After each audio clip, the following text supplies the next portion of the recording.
Kwa kweli nimesikitishwa sana kwa sababu ni miezi michache tu iliyopita tulipokwenda kusherehekea birthday yake kule jimboni kwake na wilayani kwake.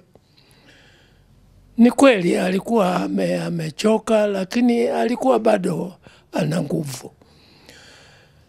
Na ni lazima niseme kwamba kwa mambo ya nyuma, kwanza tukienda mambo ya kiserikali, mimi na yeye Bwana Msuya tuliapa siku moja tarehe 19 Januari mwaka 71, yeye akaenda kuwa waziri wa viwanda na biashara, mimi nikaenda kuwa waziri wa mambo ya nje wa Tanzania. Na baada ya pale tumefanya kazi wote pamoja katika wizara mbalimbali.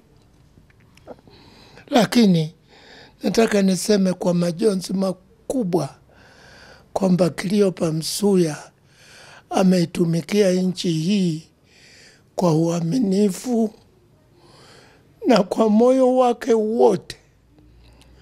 Nilipokwenda hapa juzi kumkuta, kweli alikuwa amechoka, lakini bado uliona ana ule moyo wa kuitumikia nchi yake.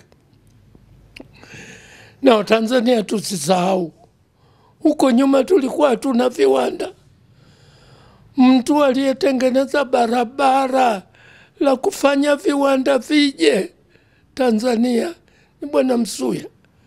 Alikuwa waziri wa biashara na viwanda, alikuwa waziri wa fedha, mpaka akafika kuwa waziri mkuu na makamu wa kwanza wa rais.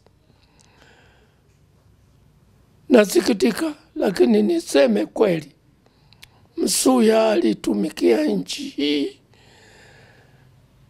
na nina hakika kwa Tanzania waliofanya naye kazi katika idara mbalimbali watakubaliana na mimi kwamba Msuya alifanya kazi hii kwa moyo wake wote. Na pengine ndio sababu na maisha yanakuja tu ghafla hivi kwa sababu ya kutumika sana mpaka nguvu zako zote zinakuishia. Nataka nichukue nafasi hii niwaombe Watanzania wenzangu mambo mawili. La kwanza, wote kwa pamoja tumuombe Cleopa Msuya, Mungu aipokee roho yake mahali pema na aiweke mahali pema peponi. Na kwamba baada ya hapo tuwaombe ndugu zake wote popote walipo na marafiki zake kwamba tunawapa pole.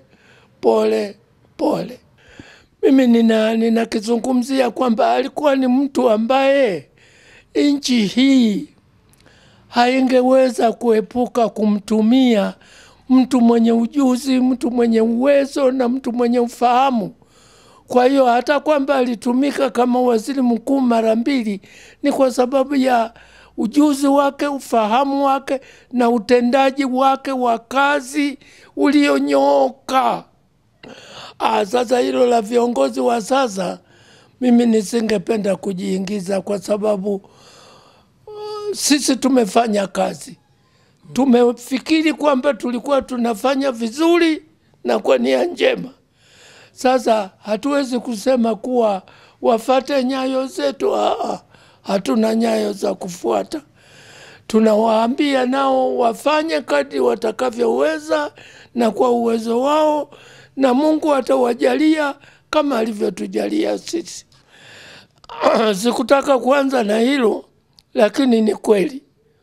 Mimi nimeoa Upareni. Mke wangu Ana Nyina Mtemi Malechera, mtu ambaye alinisaidia sana katika kumpata alikuwa ni Bwana Msuya. Nakumbuka hata siku nilipopeleka mahali kulipa, alikuwepo kwa upande wa wakwe zangu ili kunisaidia nisikose mambo yoyote. Na nashukuru kwamba alikwenda vizuri na hata kanisani alikuwepo. Namshukuru na namwombea kila laheri. Mungu aiweke roho yake mahali pema peponi.